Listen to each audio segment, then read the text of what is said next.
Le deuxième jour du séminaire de renforcement des capacités des imams du Béquet a été marqué par deux ateliers de formation majeure. Le premier a été animé par Monsieur Brahima Fani, ancien directeur régional du civisme, qui a axé sa présentation sur le civisme comme valeur essentielle dans l'évolution des imams et leur rôle dans la société. Le civisme, c'est le socle de tout développement. Le civisme, c'est la perfection de la personnalité. Le civisme, c'est faire valoir et prévaloir sa communauté. Donc c'est sur ces mots-là que nous avons échangé avec les imams afin qu'ils puissent comprendre que le civisme doit faire partie de leur quotidien. Et en plus de cela, pour être un bon imam, il faut un bon leadership et il faut une bonne formation. Et c'est ce que nous leur avons dit afin qu'ils puissent s'améliorer et valoriser la communauté musulmane. Le deuxième, animé par Monsieur Thio Dokatiene, directeur régional de la construction, du logement et de l'urbanisme du Béquet, a porté sur les démarches et les procédures nécessaires pour l'acquisition de terrains pour la construction. Donc ce matin, c'était une occasion pour nous. Donc il fallait donner les informations nécessaires. Et nous avons communiqué sur les thèmes que nous avons l'habitude d'utiliser, que les gens comprennent en temps en ville.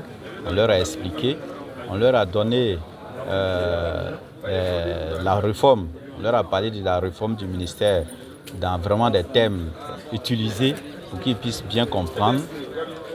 On a terminé par la sensibilisation sur le foncier pour qu'ils puissent inviter les différents fidèles à sécuriser leurs biens dans la ville. Les imams ont compris parce qu'il y a eu un test à la fin et à travers le test, j'ai compris que tous les imams m'ont suivi avec beaucoup d'intérêt et je les félicite déjà. Et ils vont nous aider dans leurs différentes mosquées à sensibiliser les différents fidèles. Parce que quand les fidèles musulmans sont sensibilisés, c'est une bonne partie de la population qui est informée. Donc je leur dis merci et on est toujours disponible. Une autre session a été dédiée à la définition du rôle du comité de gestion des mosquées, un acteur clé dans la bonne administration et le bon fonctionnement des lieux de culte. Les imams ont été sensibilisés à l'importance d'une gestion transparente et efficace des ressources, ainsi qu'à la nécessité d'une coopération harmonieuse entre les différentes parties prenantes de la mosquée. Enfin, un module important a porté sur la stratégie de communication des imams. On peut se féliciter en disant que la formation se déroule comme prévu. Depuis hier, de l'ouverture jusqu'à la fin de la journée d'hier, vraiment tous les conférenciers sont passés et vraiment ça a été vraiment frustrant. Et après nous avons suivi les cours de classe et vraiment ça a été apprécié par les participants.